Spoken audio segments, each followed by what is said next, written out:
Sanje Chedan Sogi Chonam Lai Changjo Bardo Dani Jazoji Dagi Jesu Gibi Sanam Jin Dolai Bench Sanje Dubai Shoy Semje Tamje Deva Dan Devi Gudan Dembai Gurji Dungal Dan Dungal Chinjut Talwara Gurji Dungal Mebe Deva Damba Dan Mindal Vara Gurji Niring Chadan Nidan Jai Tanyam Jembo La Nebara Gyoji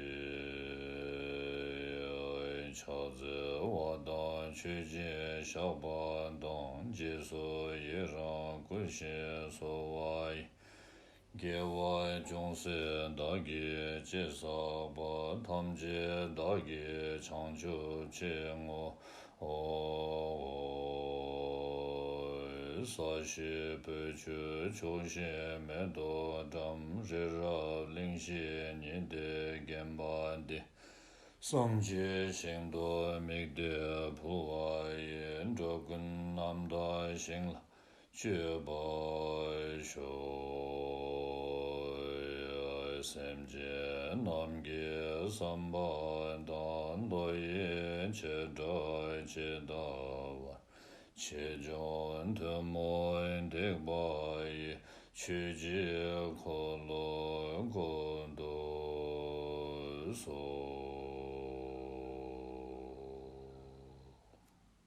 Namo Lai Kedang Ludang Nejin Ke Chubum Tadang Mi Ke Nam Tang Rowa Kunji Daki Che Zambar Tam Je Ke Do Dagi Chu Den Do Daja Ki Temba Nyame Tupe Wambi Shabje Dur Timame Bala Gowe Rabdu De Gosum Kupa Chimbu 찬사르싱 잡수 치워 다자 기 발된 라마 리다 징쿠르잔즈 잡다 가드는 총반매베 때르첨보 초기 샵제들 마메발라 고베 랍드드데 고슴 그바침부 찬사르싱 잡수 치워 다동 셈지야 탐지지 주 진지엘라버 제도 솔 Palden Zawelama Rimbo Che Dagi Chiwuru Peme Denjola Kajin Chimbugone Jizonde Kusung Tuji Ngudupzaldo Sol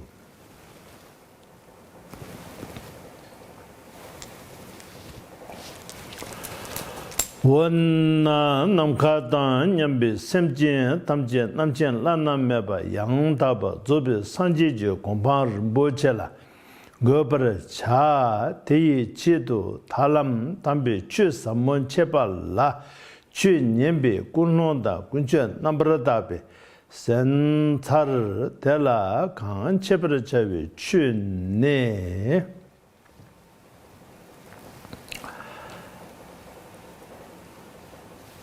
First of all, wonderful to know all of you doing very well. Having said that, we pray for everyone who are not doing that well. Today's subject, as per your request, is what is freedom? Freedom, when I try to translate this into Tibetan, then it becomes quite few things. Tharpa or Cholwa or Rangwang, so many things. Tharpa means liberation. You are free from bondage. So you are liberated by yourself or by somebody, or both. And then Rangwang means you have the power to decide yourself. So it's like self-determination, Rangwang. Then Cholwa means again, Chol means you are shackled and tied up, and then you are unshackled and you are released from something that ties you up. Then that is Cholwa, Jingpa, Cholwa. Jingpa means tied up. Cholwa means free from that tied up. So it is quite few things. I can't find one particular word in Tibetan for freedom. So I have to look at it from all of these connotations. Then I try to make a decision. So that decision coming from the purpose of this subject. You are asking me to talk about freedom, and you are a Buddhist practitioners. Of course, there's many people who are not Buddhist officially, but they are future Buddha. Anyway, maybe they don't believe it, that's fine with me. I believe that everyone is future Buddha. And I don't mean future Buddhist, don't misunderstand me. Future Buddha itself. Anyway, then from that point of view, and I'm being a teacher, Dharma teacher, you're asking me to teach this about freedom. Then, from that base, on that base, I make the decision to talk about this from this context. Now, I use your word, freedom. And so, when you say freedom, freedom involves somebody who is to be free, and to be free from something, and that something might involve someone else as well. So it is involving duplicity, not only duality, but duplicity. So first, I wanted to share this word, and this is how I think. You can never be free from anything and anybody until you are free from yourself. That is how I think. We can be free from other people. We can be free from sickness. We can be free from all kinds of situations like poverty, bondage, discrimination, all kinds of things. But until we are free from ourselves, then it is just like peeling the onion. You peel one skin, there is another one. And then you peel that one, there's another one. And then so much hard work to peel the onions, because it makes you cry, it makes you sneeze, so on and so forth. And then at the end, you end up with nothing, because there's nothing inside the onion. It is just onion one layer, onion another layer, all the way into the middle. There's nothing. And then you are still not free. And so this way, to be free from something and someone, there is no end to it. That is why Lord Buddha left palace in the dead of night with the help of his chariot driver, and then went into wilderness and spent 6 years meditating under a tree. That's not Bodhi tree in Bodh Gaya, but on the other side of the river. And then after that, then because it is not just any one of us, he is Prince Siddhartha.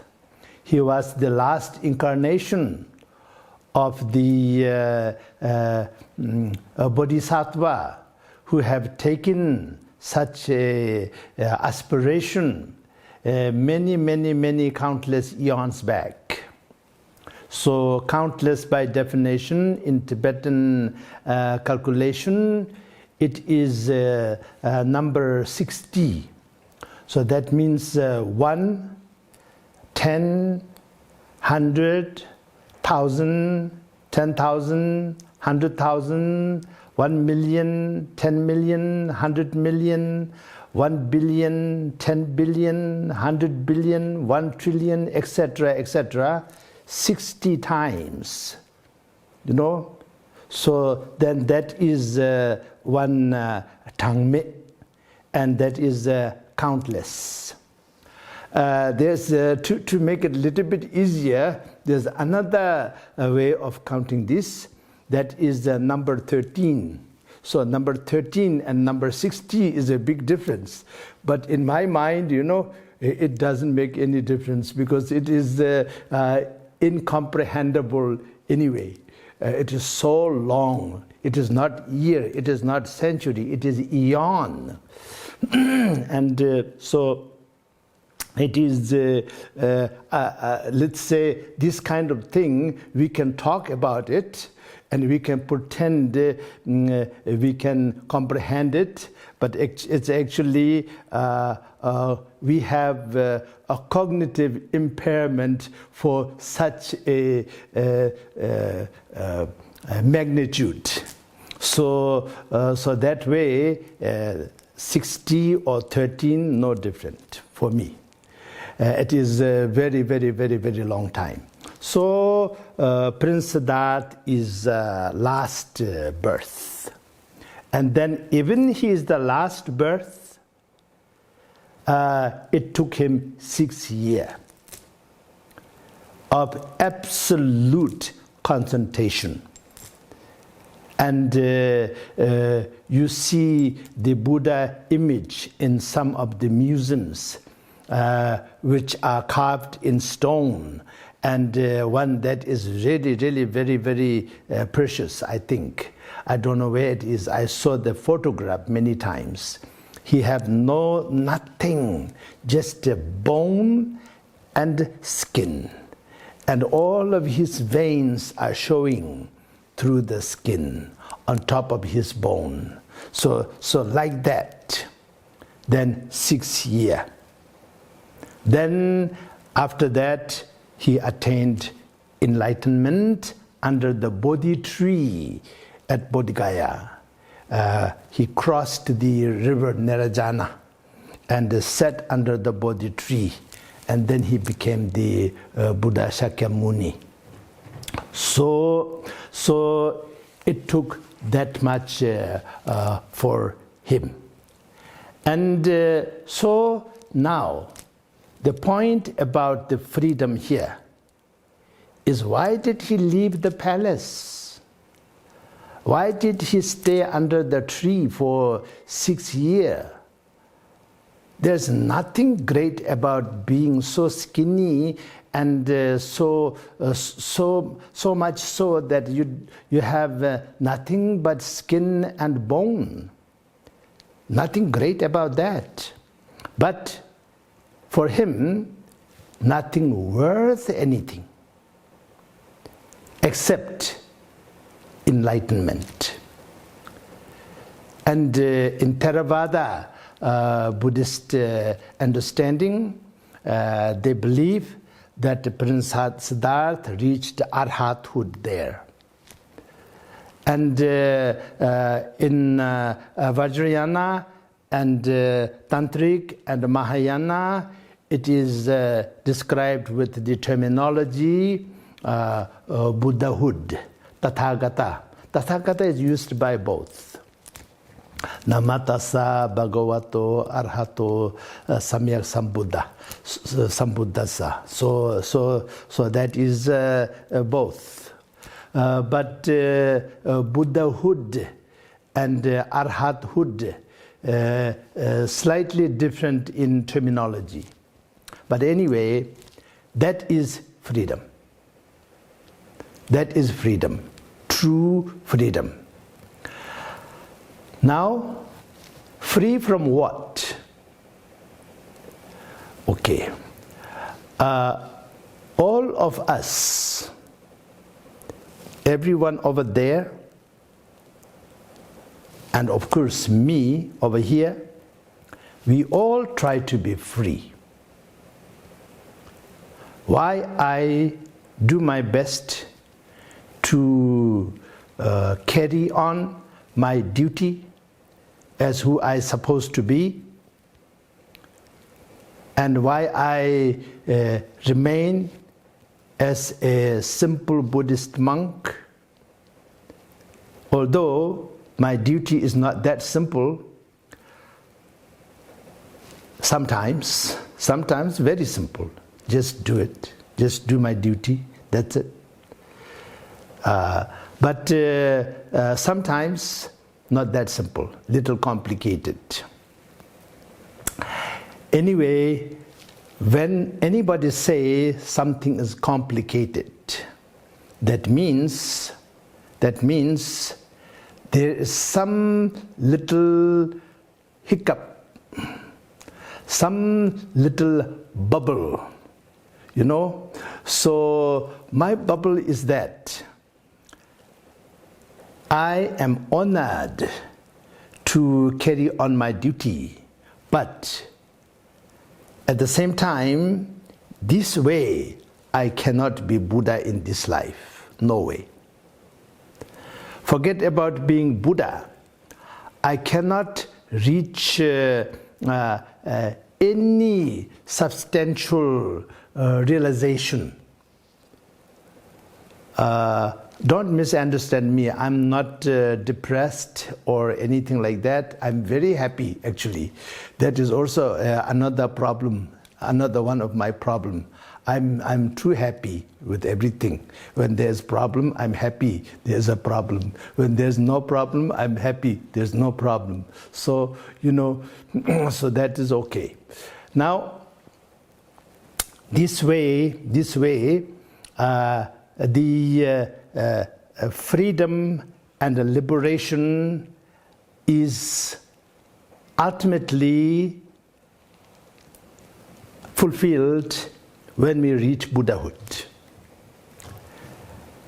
And then, now, seeing that clearly, I hope you see that clearly, then we can talk about another level of freedom. If you like, we may describe it as a more superficial aspect of freedom. Now, there is so many things that we wanted to overcome.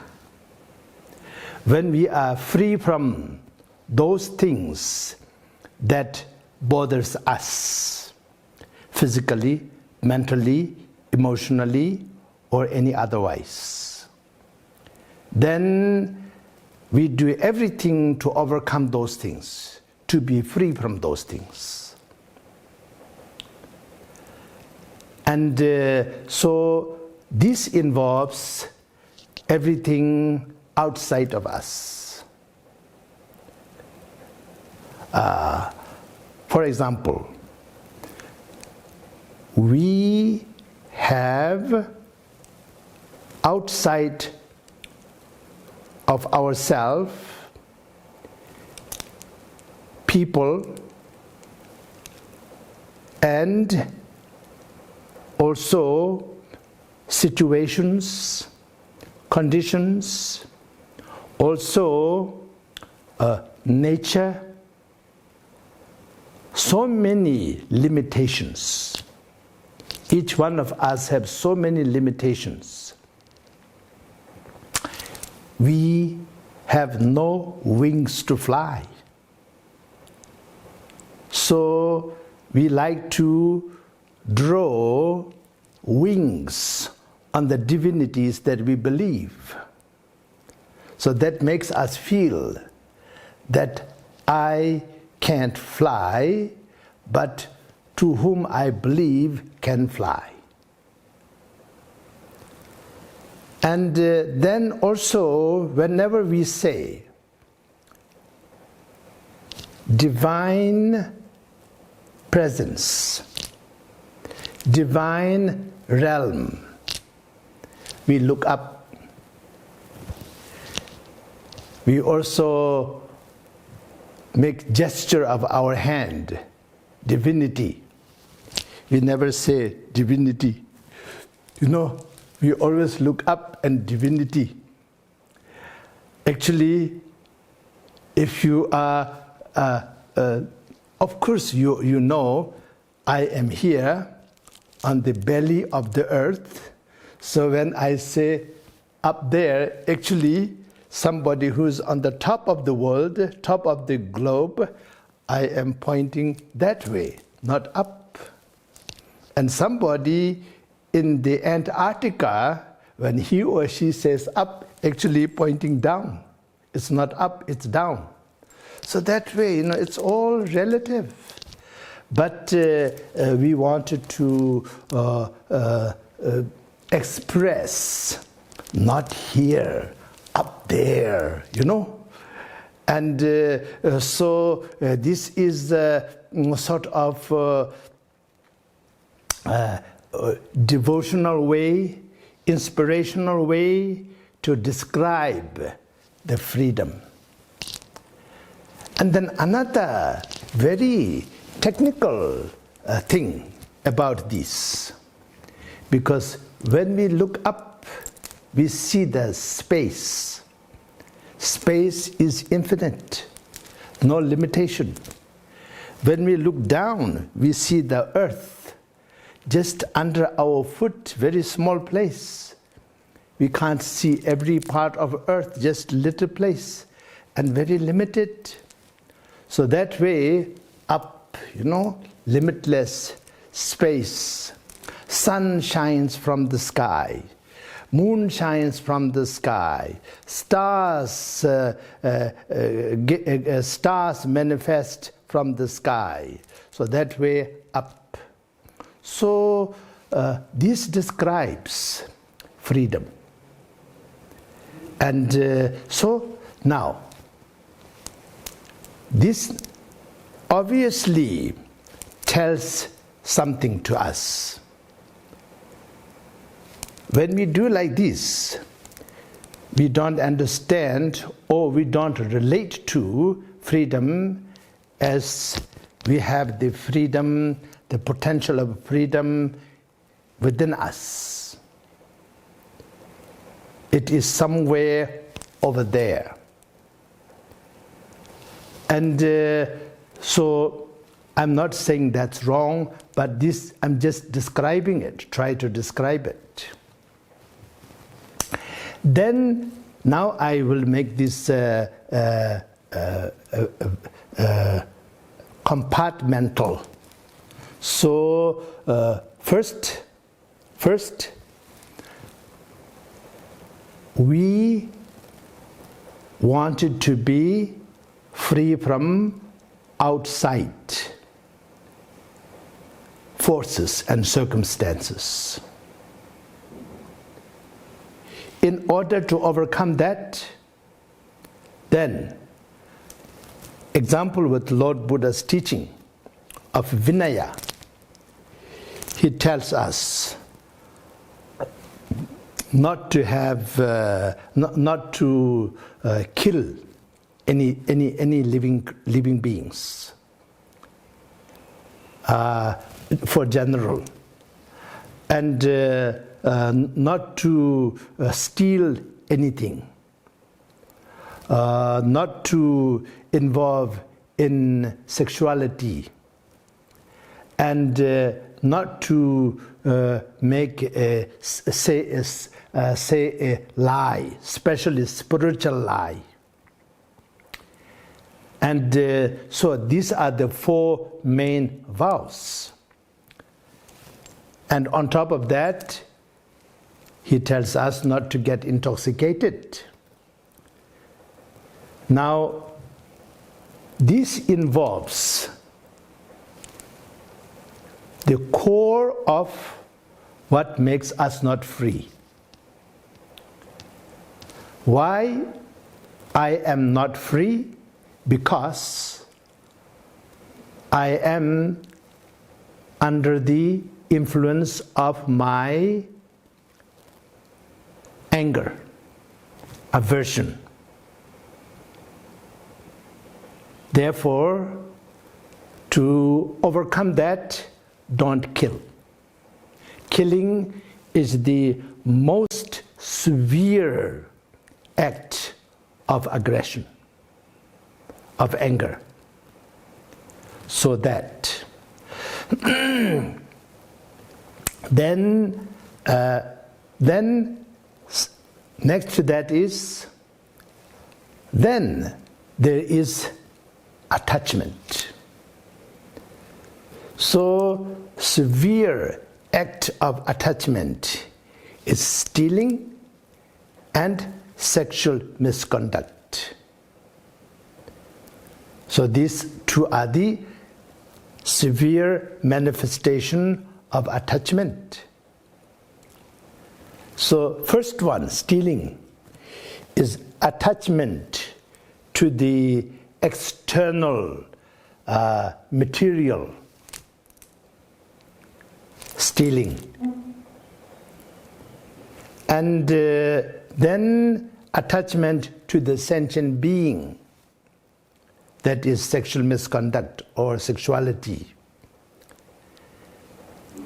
As a basic Buddhist precepts, then sexual misconduct. For monks and nuns, then sexuality.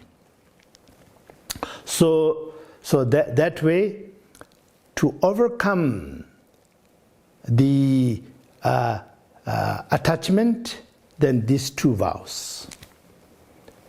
And then both of these, aversion and attachment, this manifest out of ignorance, because nobody wanted to do something that is detrimental for themselves.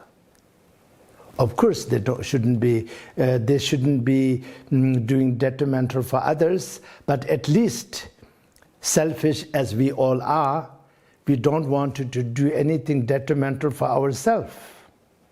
Certainly not. So, why we do those things that are detrimental for ourselves? Anger, greed, attachment, all of these, because of ignorance. None of us doing this out of wisdom. We are doing this out of ignorance. For that, lying is double ignorance. First of all, we don't know the ultimate truth. But we at least know the relative truth up to a certain extent. But when we lie, then we are going against the relative truth.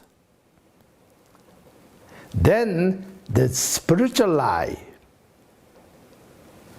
that is, then people come to Dharma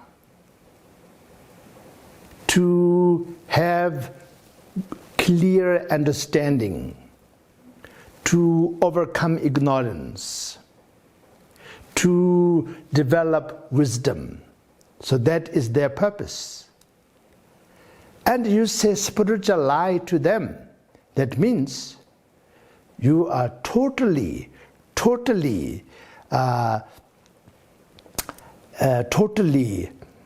failing your duty. And it is opposite to what you're supposed to be doing. So this way,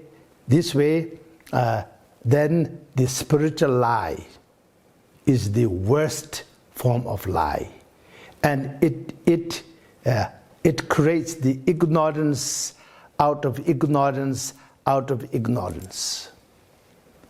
So this way, these three vows or the four vows are given by Buddha for us to uphold, because it is not just a rule. We are not free, and we are wandering in samsara because of ignorance. Out of ignorance, greed and hatred manifest. Therefore, to overcome the shortcomings and bondage of samsara, we have to overcome the cause and conditions of the samsara, samsaric suffering. So for this reason, these vows are given to us by Buddha to make us free. It is people who don't understand this, then they think this is against freedom. You know, you should be free to do whatever you want, free to say whatever you want, and free to eat and drink whatever you want. Why Buddha tell us not to get intoxicated? Because when you are intoxicated, little bit of wisdom that you have get locked up, and the key is thrown into the sea. You know, so you can't function, and your wisdom is temporarily dysfunctional. So that way, intoxication is a part of the vow because of that. Otherwise, all the intoxicating things, there maybe is a barley, there maybe is a wheat, there may be a sugar cane, there may be a grape. You know, Buddha don't tell us not to eat bread. Buddha don't tell us not to eat grapes. But then don't get intoxicated, because your mind is very precious, and he want it to function. All of our mind to function maximum. So for that reason. And so this way, you see freedom, the basic freedom. For that reason, these vows are given. So you can see what is freedom in that context. Then if you say, I cannot keep those disciplines. I can understand. We have millions of lifetimes of habit, and you cannot overcome all the habits at once. But we at least have to try with whatever we can. Otherwise, if I say I want to be free, but I don't want to, I can't follow those disciplines, it is almost actually tantamounts to saying that I don't want. You know, it tantamounts to that. So, this way we have to at least have the basic understanding of decency, definition of decency. It is not a social status. The decency is very important for us to be free.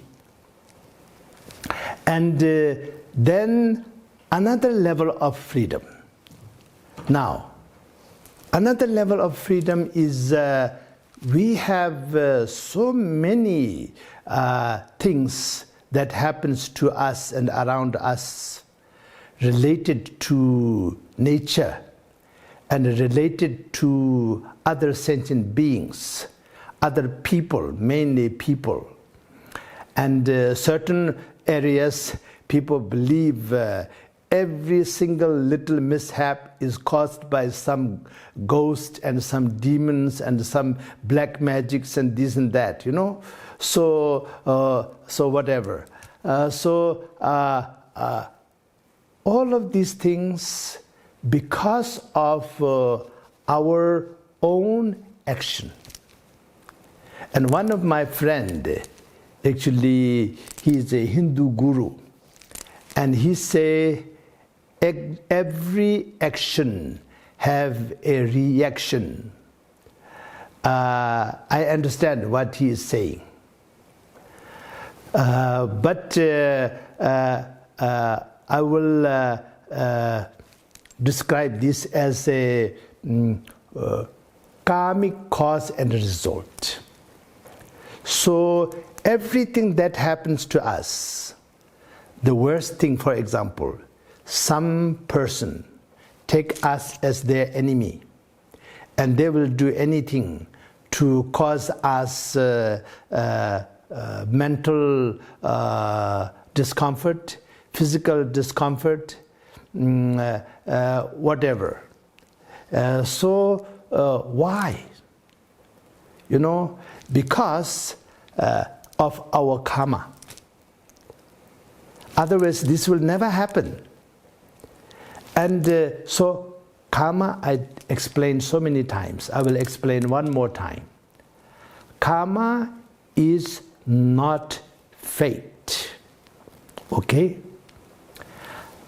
If something happened to you today, its cause and condition has to be this morning or yesterday or last month or year before or past life. The cause has to be in the past. Result will be in the future. So that is how cause and result works. So everything is a result of some cause. And best way and most efficient way to overcome that is by realizing everything is shunyata, everything is emptiness. Realization of prajna paramita, that will be the easiest and the most straightforward. But we all can talk about it, we all can understand it, which is wonderful. We can even talk about it, that's wonderful. We can understand it, that's wonderful. But then when it comes to nitty-gritty, day-to-day, in life experience, then it is harder done than said, or easier said than done. So this way, we have to know if you have an enemy. I don't think you have. And if you have somebody who think you are their enemy, let's put it that way, And then, but then that doesn't happen out of nowhere. Even some stupid thing as you can say, I haven't done anything to that person, but that person hate me so much, that person have misunderstanding. You know? But that misunderstanding comes from cause and conditions. And then you can also say, if you are a little bit arrogant, you can say, oh, that person is just jealous of me. That's why that person is so animostic towards me. Also, that also have cause and conditions. It just doesn't happen. You yourself said that is a jealousy. You yourself said that is a misunderstanding. So that comes from somewhere. And then how can that happen? That also comes from so many things. So that way, the cause and condition, just to know that is the beginning of the end of that problem and beginning of the freedom from that problem. Knowing it is karma. Otherwise, why do he or why do she hate me so much? And why do she do that? Why do he do that? How come it's impossible? Like this, you know, it is so stressful. And for you to know that, I haven't done anything intentionally, but long as there is a misunderstanding, there is some kind of jealousy or something like that, there must be all kind of cause and conditions for that. Goes back so many lifetimes in the past. Just to know that, then you will not be stressed out. Why me? Why this is happening? You know, there's no answer. Answer is it's karma. But then karma can be misunderstood, terribly misunderstood. Then they will bring these words, you know, related to freedom, our subject. They will say, if everything's karma, where is free will? You know? Of course we have a free will. Of course. You and I, all of us have all the free will. But, for example, I have free will to jump off the 50th floor. I have free will to do that. But if I do that and I don't want to die, I don't have free will for that. I will be dead down there. It will be pretty messy, you know. I don't mean to be graphic, but it will be really messy down there, 50th floor. Goodness sake. So that way, I have free will to jump, but I will not have free will to jump and not fall. And I have no free will to not fall and not die. And I have no free will to fall and die, but beautiful, not messy. I have no free will for that. So this way, free will is there. Of course. I am free to do whatever I want to do. Say whatever I want to say. Think whatever I want to think.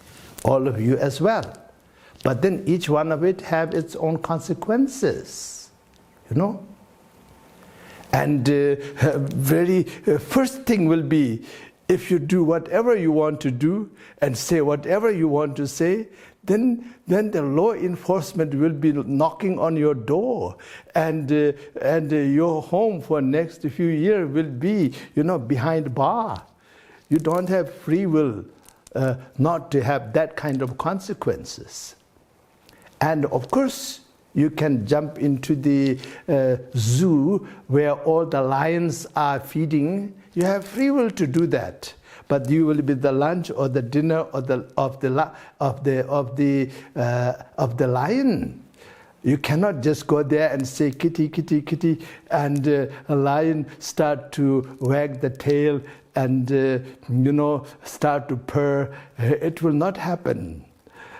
Maybe happen, but I don't think so. I don't think so. There is a once in a trillion chance that that might happen. But I don't want to gamble that kind of thing, you know. So that way, we have free will, of course. But free will and freedom is a very different thing.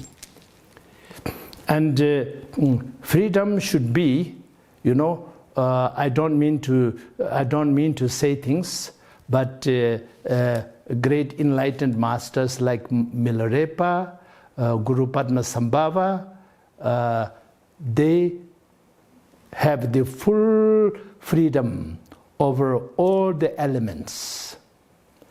And if Guru Rinpoche decided to get off the 100-floor building without using elevator and without using the staircase, just will lift into the space. That happened, you know. It is a part of the history.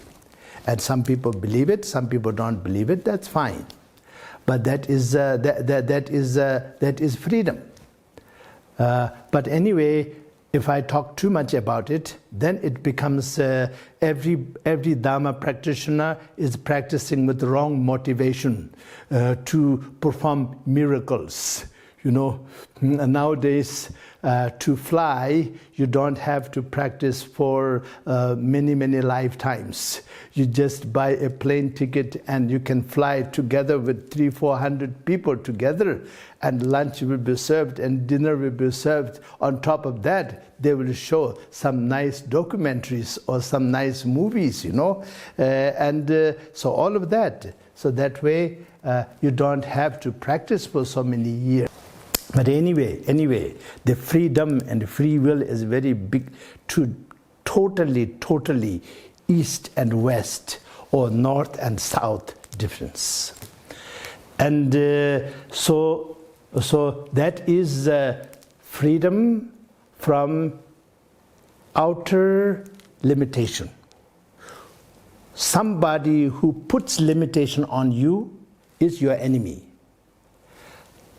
Unless you have broken the law, then you deserve to be locked up. Otherwise, it is being not nice to you. And then outside, outer environment being hostile to you. Well, nowadays we know very well.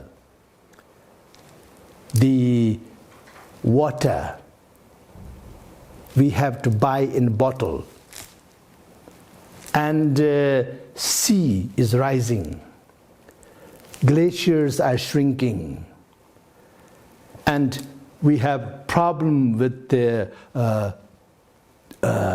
harvest.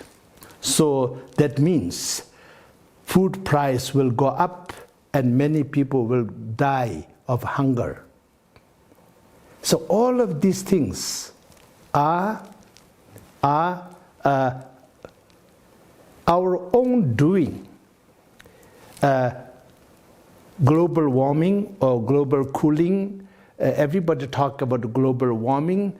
There's also global cooling, you know. All of these things, and also earth drying up. So all of these things are man-made, human-made. I mean, man-made and women-made. So it is done by all of us together. So this way, the karma is there, very clear. Environmental karma. You know, global warming, droughts, all kind of natural disasters. And then, right now, the entire humanity is suffering from pandemic, terrible pandemic. This is also our own doing. For example, I don't know exactly, but how I heard this is people have eaten certain animals. And those animals were carrying this virus. And that way, people got it, and then people transmitted it to another people. So like this. And so these things are done by we the human beings. And I don't know, because I'm coming from Himalayan mountains, so we don't eat snakes, we don't eat bats, we don't eat all these kind of things. But then it doesn't mean other people don't eat it, because I have seen documents from documentaries from all over the world on Discovery, National Geographic, like that, and also different people going all over the world looking for different foods, and these kind of things are eaten. So I think we, the human beings, are responsible for this pandemic. It did not come from it wasn't sent by somebody up there, And somebody up there is so kind and so good, will never send something like this to us. So that way, it is our own doing. And now, to be free from all of these things, then it is very obvious we shouldn't be doing those things that become the cause and the condition for those things. That is very clear. Then we will have that freedom.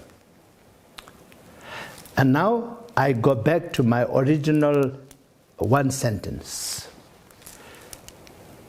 I believe until I am free from myself, I can never be free. Okay.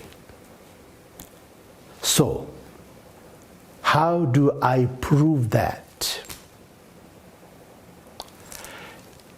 If and when I develop love and kindness and compassion, then I become less. And my care for others become more. Then when that happens, I feel more free. I feel less limitation. I can do something for somebody, hand to mouth. That's one thing. But I can pray for somebody sincerely. That is another way. I feel good.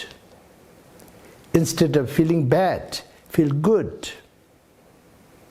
For example, if somebody is not nice to you, you sincerely sit down and pray to Buddha, pray to Bodhisattva for that person's well-being, and send your sincere compassion. Not sarcastic compassion, sincere compassion towards that person. And you make a good session of it. Perhaps half an hour, perhaps 1 hour, perhaps one weekend. You will feel so good. It doesn't mean problem will go away. That person will torment you the same way, but you will not feel tormented. You feel blessed, because you blessed that person, and its effect will not be negative.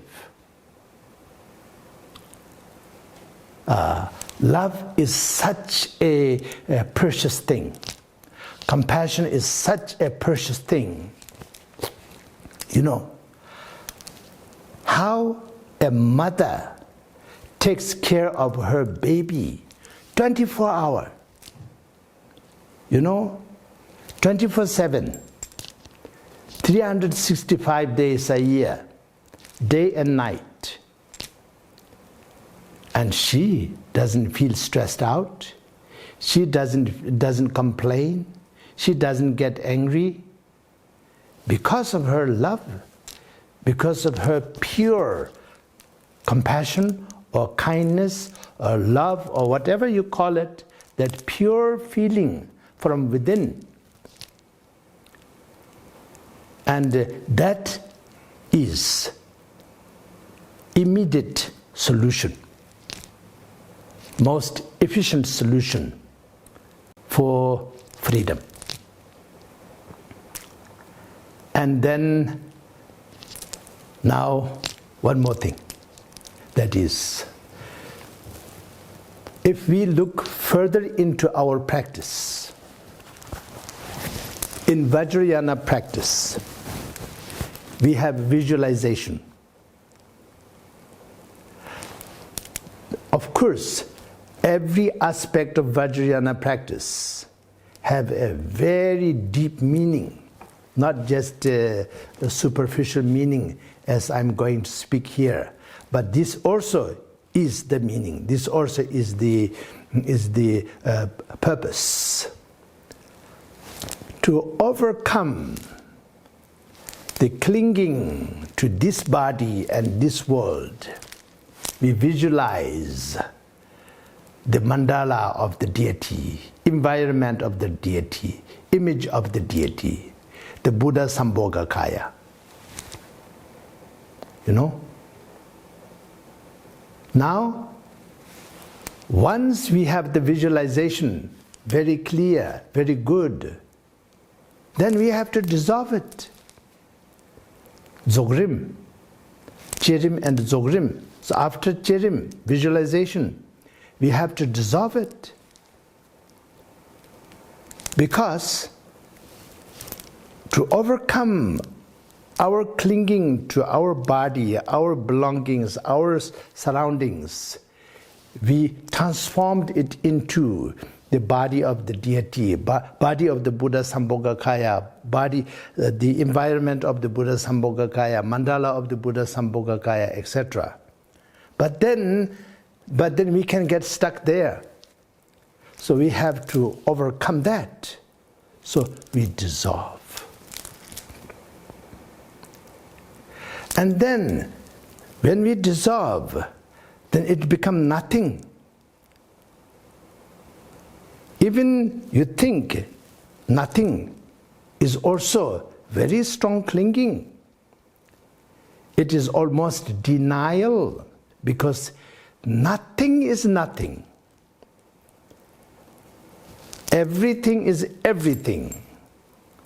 Therefore, then awake from that and maintain the presence of the essence of the Buddha Sambhogakaya and your essence as one, and maintain that. And with that, then manifest your everyday life with compassion, with devotion, with love, with kindness. Then out of that, what comes out is wisdom. What else? You tell me, what else? It will be wisdom. If you shake the full milk, butter will come out of it. What else will come out? A rock will not come out of it. You know, a butter will come out of it. Like that. Out of this, what will manifest is wisdom. And wisdom is the greatest alchemy, which can transform anything. There's nothing that is not transformable. Everything can be transformed. So when that transformation takes place, then 5 defilement transforms into 5 wisdom, and so on and so forth. So that way we will be free. But We have to keep on. When I say we, I am bringing you down to my level. And so you and I type of people, we have to carry on. We cannot say, I have done it all yesterday. Now I don't have to do it. No. Because we have history in our own life. How many times we did something wonderful, and then we got very proud of it, and then next day we spoiled the whole thing. And then we have to do everything all over again if we are lucky. Otherwise, we don't want to accept that it's our fault. Then we will find fault in everybody else, and we will blame our mistake on everybody. And then when we make a habit out of it, then it will become perpetual, you know. It becomes a perpetual. Soon as we make a mistake, we blame somebody. Soon as something nice happens, then we reward ourselves. It's like try to lose weight. As soon as you lose weight, then you go out and party. And the next day, you're 1 kilo more, you know. And 10 days, you're back to normal. Because in 10 days, you can put on 10 kilo easily. If you party 10 days, you will put on 10 kilo, I guarantee you. So like this, in our practice, there's no such thing that we have done enough practice, now don't have to do. I have been mindful enough for 1 year, 2 years, now I don't have to be mindful. No. We have this habit of perpetuality. And now, when can we say, I have done enough practice? Then, when we become perpetual the other way around. Everything is spontaneous. All negative become positive. Anything that makes us angry doesn't make us angry anymore. Anything that makes us greedy doesn't make us greedy anymore. So that when that happens, then we can say, okay, now my practice is quite good. But still you have to keep mindfulness and awareness until you reach the first level bodhisattva. But don't get discouraged. All of you over there on the screen, I think most of you I know. And then others who are listening, I have no idea whether I know you or I don't know you. But anyway, I know myself pretty well. Therefore, I guess we are not that different. Otherwise, you will not be listening to me. So like-minded people, you know, listen to each other, isn't it? So that way, don't get discouraged. You be happy with yourself, but you try to overcome your ego. You try to overcome your greed. You try to overcome your jealousy. You try to overcome your ego. That is what I try all the time. Sincerely, I try all the time. And all of you try. And do that happily. Don't take it as some kind of pressure. You know, even good things, it becomes a pressure if it is for you to show off. For you wanted to show to other people, you have done this, you have done that, you are now better, all this kind of thing, then it becomes a pressure.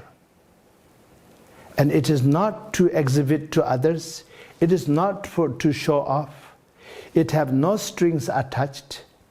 You want it to be free, so that you can make all sentient beings to be free. And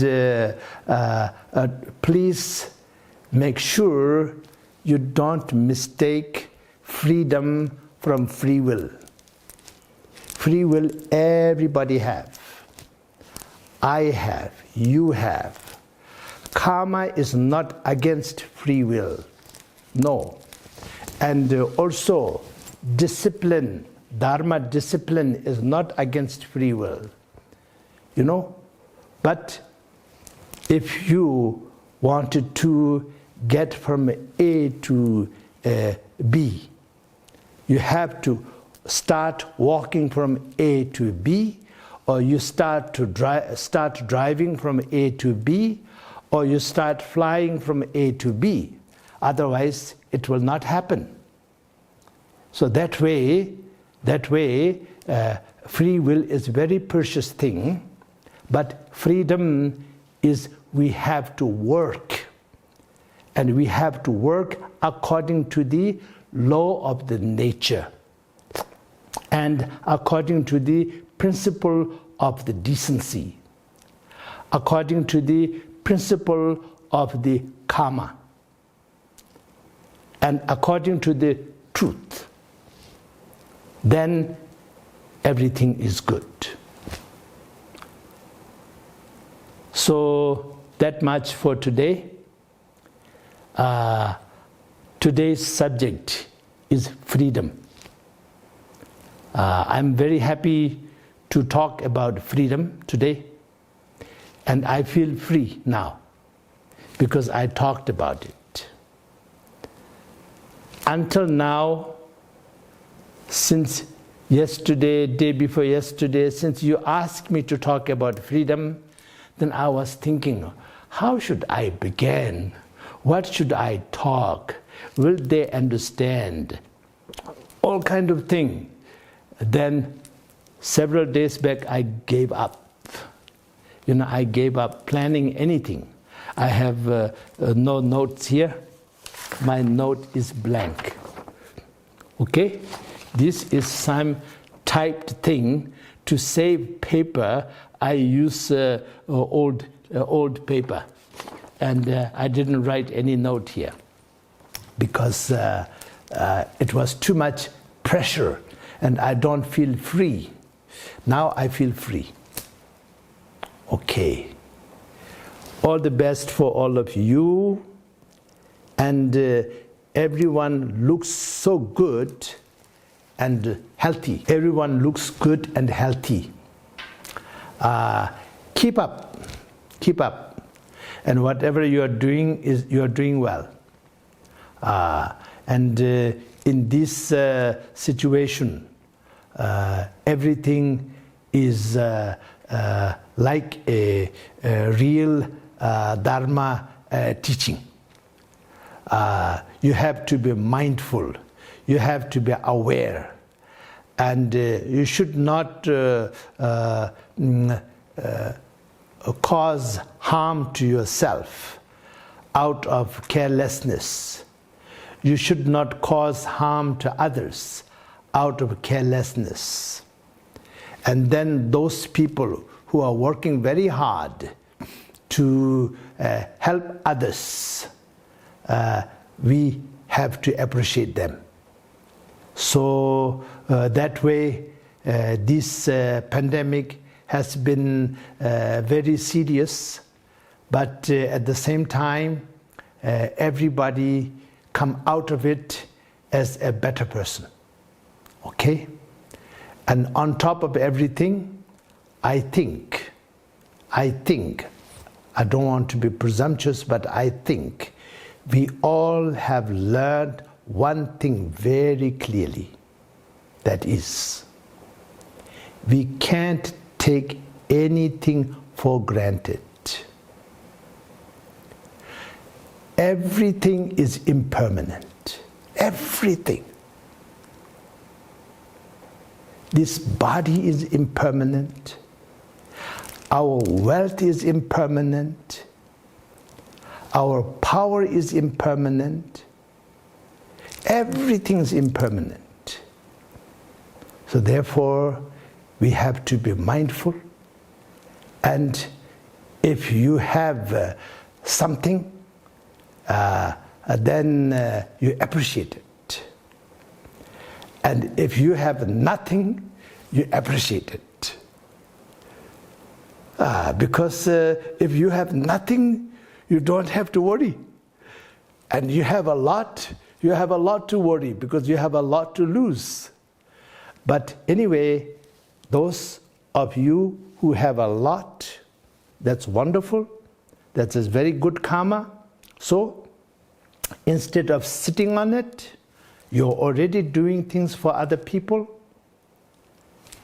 I know these days, so many entrepreneurs all over the world, they are focusing on impact. They are not doing business or running company just for the sake of making money. No. 21st century, people have evolved, I tell you. And younger generation, not only younger generation, but 21st century functioning people, if they are entrepreneurs, they wanted to do things with responsibility.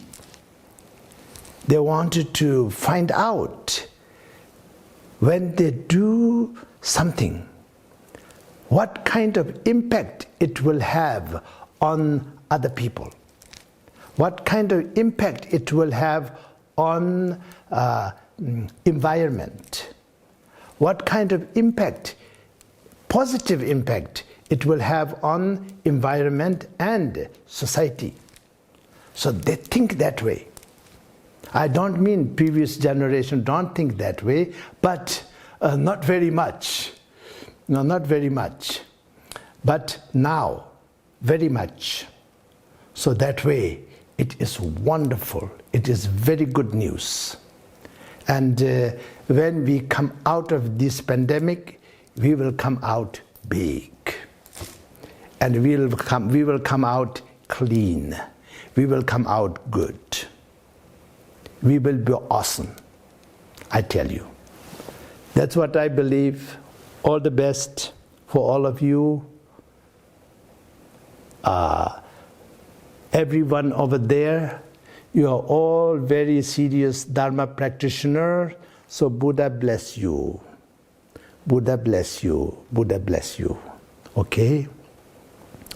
And people who are listening, who don't know what is Buddha, who don't believe in Buddha or anything like that, that's fine. Then you believe in freedom, you believe in truth, then that's good enough. So truth bless you. Okay? Truth bless you. So let us make a dedication of today's teaching, including all of you who put this together and also everybody who worked on this.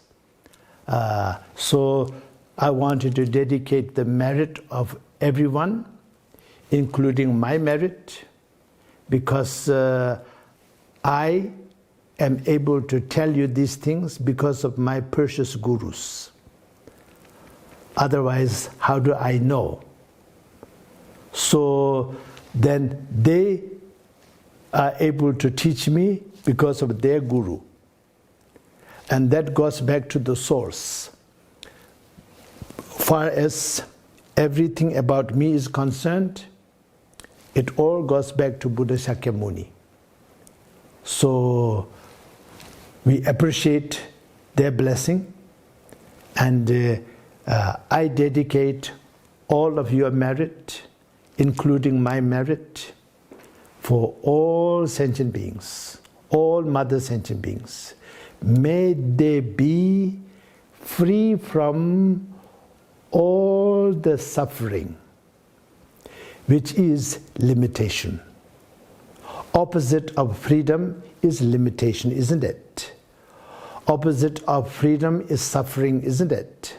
So all the limitation of ego, limitation of jealousy, limitation of greed, limitation of hatred, may they all be free from it. Okay, and so see you next month.